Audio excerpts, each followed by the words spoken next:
Welcome to CEO Money. I'm Michael Yorba. Thanks for joining with us. All right, I have Ashley Micciche. Did I pronounce it or butcher it, Ashley? A slight butcher. It's a slight butcher. All right, she's the CEO of True North Retirement Advisors. Ashley, give us your proper pronunciation of your last name.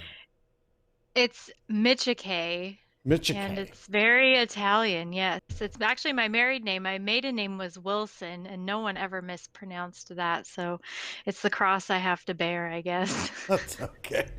I'm sure it comes with benefits. All right, give me some background on you, how you got into True North Retirement Advisors, and what you do for people. And then I've got a few other questions for you. Sure. Well, thank you so much for having me. I'm excited to be here and talking to you and your listeners. And so, my background is in financial services. So, I actually started off 12 years ago as a generalist financial advisor, and I joined my father in his financial advisory practice. And then in 2017, we launched True North Retirement Advisors, which we co owned together. So, prior to that, we worked at big firms for many years and just found that in that environment we were not able to serve our clients in a way that made sense for us or for them. And so the only option was really going out on our own, which we were both sort of reluctant to do because we've neither of us have really had much experience operating and running a business. But it's been an interesting journey, and it's been a lot of fun, and we're both very happy that we've done it. So yeah, that's kind of how Congratulations. we got. Thank you. That is really cool that you're second generation financial advisor, that you work with your dad to grow your own business after getting all of the real proper schooling and licensing in a larger investment house. I really applaud you. Not a lot of people have the guts to do what you're doing. Appreciate that.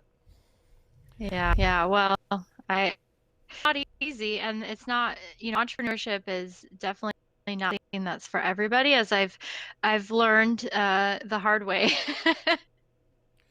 I'm an entrepreneur from way back myself. Now, you have a specific niche in the market. Tell us how you work with people to really organize an exit plan for their business from a financial perspective, not just selling the business, but actually what they need to do to prepare for that. So, um, basically, what we do, our specialty is working with our business owner clients and helping them navigate that transition of their business. You might be wanting to sell your business to a third party. Maybe in a family business like mine, you want to transition to that next generation or a key employee.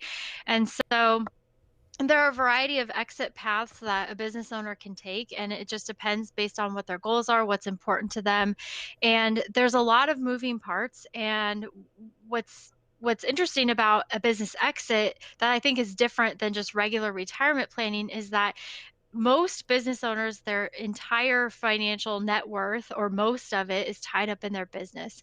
And when you exit your business, it's often an irreversible decision. And so it's very important that business owners do the right things in the right order and prioritize the right things, so that they're not focusing on the wrong things or chasing shiny little objects. And so we help them focus, here are the most important things that you need to do, and here's the order that you need to do them in. And when necessary, we'll bring in the CPA and the attorney, because the financial, the legal, the tax, it's all very much intertwined in the exit process. So we're kind of the quarterback of that entire process, whether it takes 6 months or 6 years. We manage that for our clients and help them make sure that the transition is as smooth as possible. What are the three biggest common mistakes that you see when people are trying to go down this path? Yeah, I think the biggest one is that they procrastinate. I sometimes said that my biggest competition is not other people who do what I do, because frankly there's just not a lot of people out there who will manage this entire exit process. My biggest competition is business owners who procrastinate and they wait, and then they get burned out, or an opportunity to maybe sell their business passes them by and they just couldn't pull the trigger. So that's a big mistake, is just procrastination and waiting too long. um, and then another big mistake that I see quite often is that business owners don't take the opportunity to find out what their business is worth. And in our exit planning practice, that's the very first thing that we do, because we have to figure out where the business stands right now. What is it worth? And when you combine that with all of your other financial resources, are you even able to exit, or are there things that we need to do to grow the value of the business? So that's another mistake that a lot of business owners make. They just don't figure out what their business is worth. And so that, and procrastination, and waiting too long. And I would say, the third thing, uh, it can be a variety of things, but you'd be shocked how often business owners don't have basic employment agreements in place, or processes, or their business is still like up in their head. Everything about how to operate the business just lives up in their head. And so getting agreements in place, the legal side of things, I think is the third area where I see a lot of business owners make mistakes along the way. What's the normal path that you walk through with a business owner? I mean, I own this business. I'm not sure I'm going to hand it off to my children.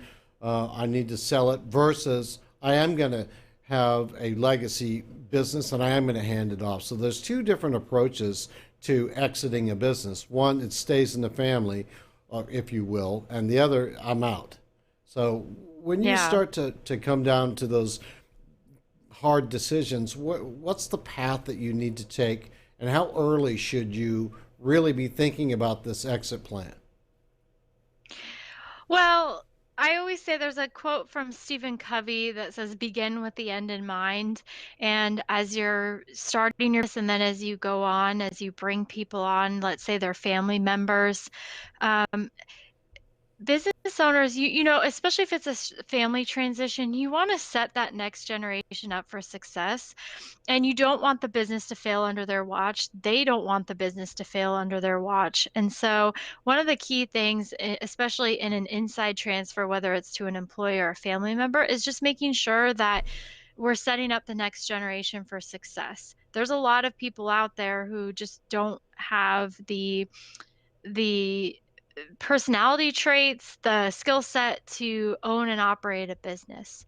And we don't want to pass the business along to them and hope and pray that everything turns out okay. They may not even want the business there, but they're afraid to tell you that, especially if it's a family member and you've been grooming them. Like my dad has been telling people since I was 5 years old that I was going to take over for him someday.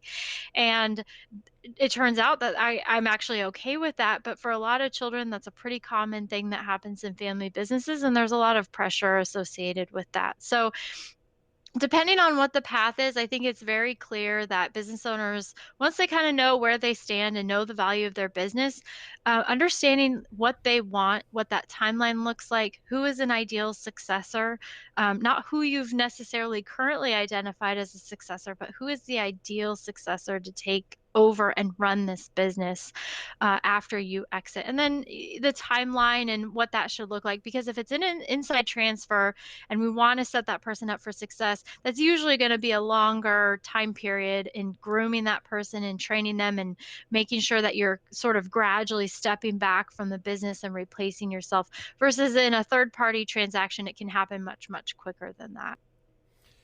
The internal dynamics of not just trying to have a succession of leadership come into the company and hand it from one generation to the other is I've found that in talking to people who are exiting their company, it's not just their net worth, it's actually their self worth.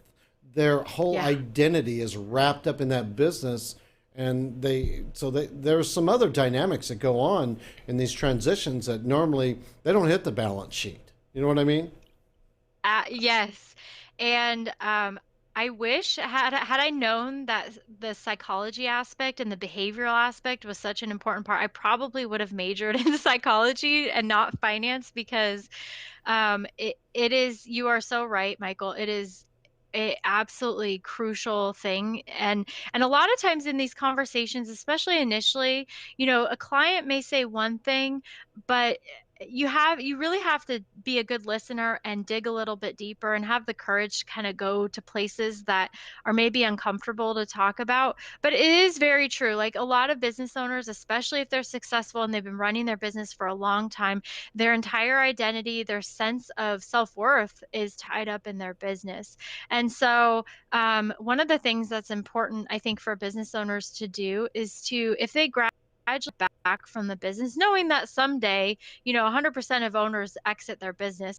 Some of them will be horizontal when that happens, but everybody will exit. And so you have to retire. If you want to stay and continue to operate your business and you're 80 years old, that might be okay in certain cases, but most, 80-year-olds aren't going to be wanting to run the day-to-day operations. So business owners are in a unique situation where they can test the waters of exiting before they actually pull the trigger and do anything about it, just by gradually replacing themselves in certain roles and certain aspects of their job and passing that along to somebody else, putting processes in place.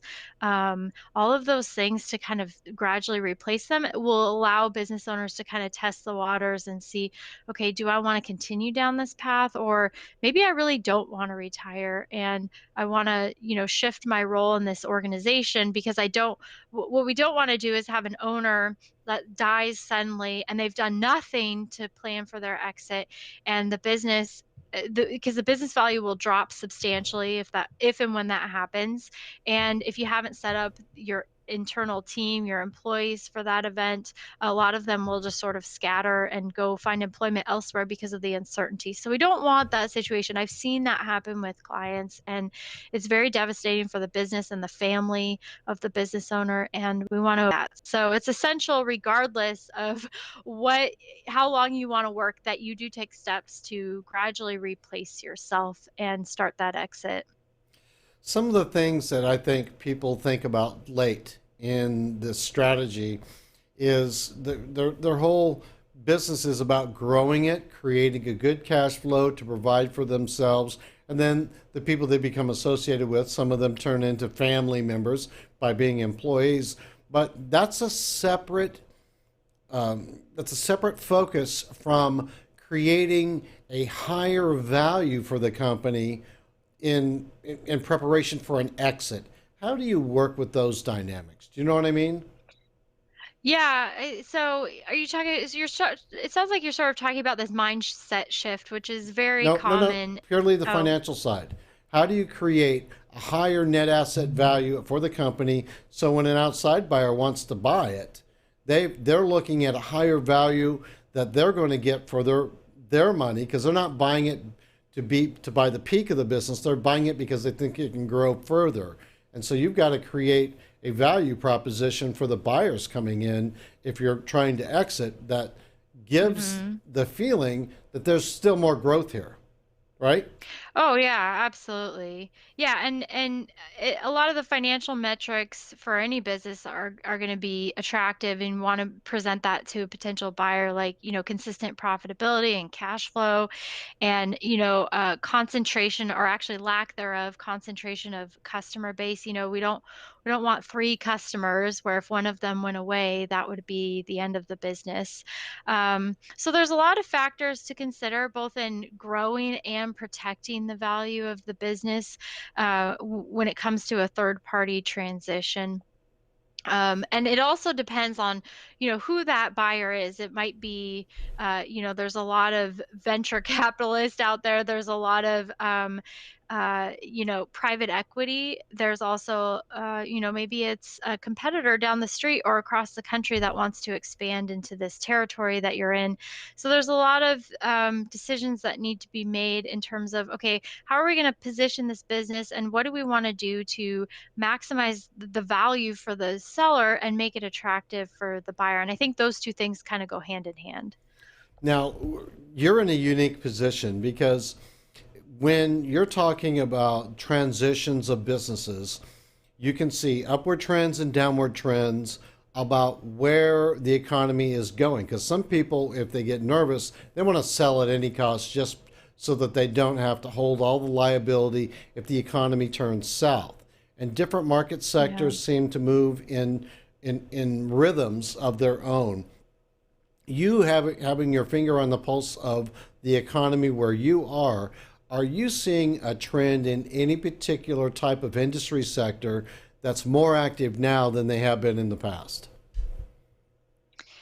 My clients are varied enough, and most of them, because they're small businesses, um, the situation varies more client to client versus industry to industry. That's just my personal experience. Hmm. Um, it's really interesting. There are certain exceptions. Like I have one client whose business is so specialized and he really wants to do a third party transfer, but there's probably only a handful of companies in the country where that would be a good strategic fit. So that's a unique situation. I have another client who does it's a manufacturing company and all of their product comes from China. And so they need to figure out some things with the tariffs. Otherwise, if they just kind of sit back and hope that things turn out okay, it's going to really hurt their business and hurt their bottom line. So I think, you know, it depends a lot on the business and the exit path chosen. But in a third party sale, um, you know, the good news is, aside from companies who are impacted by the tariffs, we've had such a long run up in terms of the economy. It's over 10 years now. And frankly, most of my business owner clients are not that concerned about the economy because as long as business is still good for them, then they're just kind of happy to keep their head in the sand and they just don't think ahead far enough to think, okay, well, what would happen to my business in the next recession? Most business owners just are not thinking about that and planning for that in my experience.